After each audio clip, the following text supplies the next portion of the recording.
এবছরের পুজো পরিক্রমায় সকলকে স্বাগত। আজ পুজো পরিক্রমায় আমরা বর্ধমানের দুটি সেরা মণ্ডপ দেখে নেব। প্রথমটি বর্ধমান সর্বমিলন সংঘের এবছরের পুজো, যেখানে এখন রয়েছি। এখানে এবারের থিম মাতা বৈষ্ণোদেবী। অসাধারণভাবে ফুটিয়ে তোলা হয়েছে এই পুজো মণ্ডপ।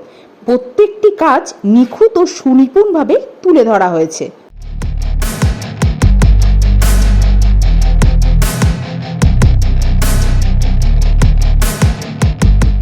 চলো এবার একটু ঘুরে দেখাই তোমাদের। প্রথমেই মহাদেবের এই মূর্তি সকলের দৃষ্টি আকর্ষণ করবে।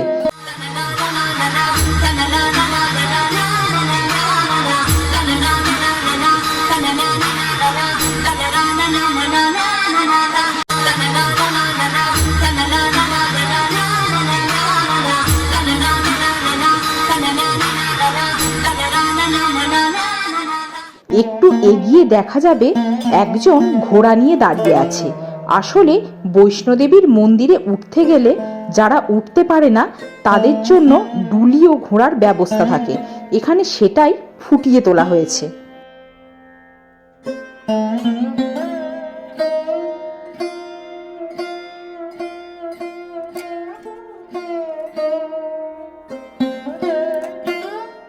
আচ্ছা, সব থেকে বড় কথা, এই প্যান্ডেল অর্থাৎ উপরে উঠে ঠাকুর দেখা বন্ধ আছে। দেখতেই পাচ্ছ, নোটিশও দেয়া হয়েছে। এই প্যান্ডেলে উঠে মানে পাহাড়ে ওঠার ফিল পাবে না। যা দেখতে হবে নিচ থেকেই কিন্তু দেখতে হবে। এখানেই জানিয়ে রাখি, এসব থিম যখন হয় তখন প্রশাসন সবটাই জানে। তারপর ঠিক পুজোর সময় জানায় এখানে ওঠা যাবে না, ওখানে জোরে বক্স বাজানো যাবে না। যাই হোক, বীরহাটায় এবার ডিসনিল্যান্ড থিম হয়েছে, ওখানে লেজার শো বন্ধ আছে। তো আমরা এখানে এসে বেশ কিছুটা নিরাশ হলাম পাহাড়ে উঠতে না পেরে। দুধের স্বাদ কি আর ঘোলে মেশে?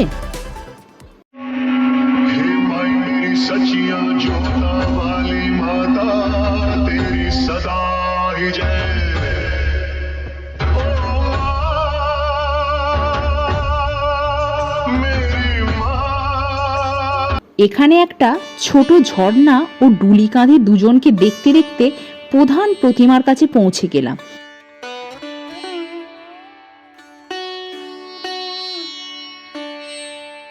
ভিতরটা খুব সুন্দর করে সাজানো হয়েছে, দেখো।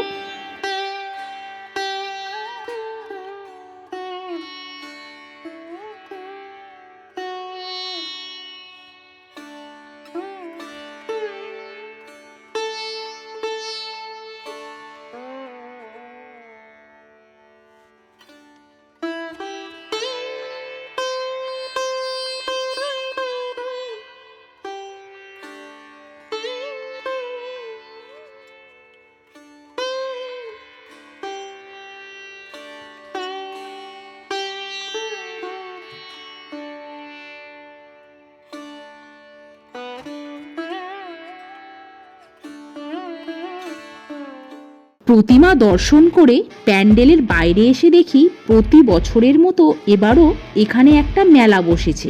তো মেলা ঘুরে পরের গন্তব্য আমাদের আলমগঞ্জ বারোয়ারি।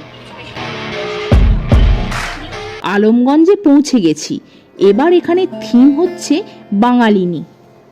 এখানে মণ্ডপটি পাটকাঠি দিয়ে দারুণভাবে সাজানো হয়েছে, দেখতেই পাচ্ছ। তো এখানে চতুর্থীর দিন উদ্বোধন ছিল, তাই ভিতরে প্রবেশের অনুমতি ছিল না। তোমরা এসো, আজ থেকে খুলে যাবে সবার জন্য।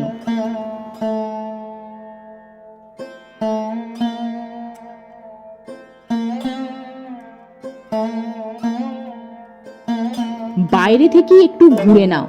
আর আমার চ্যানেলে সকলকে শুভ শারদীয়ার শুভেচ্ছা। সকলের পুজো ভালো কাটুক।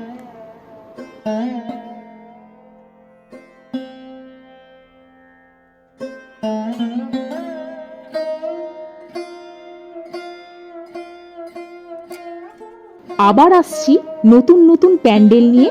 চ্যানেল সাবস্ক্রাইব করে চ্যানেলে চোখ রাখো।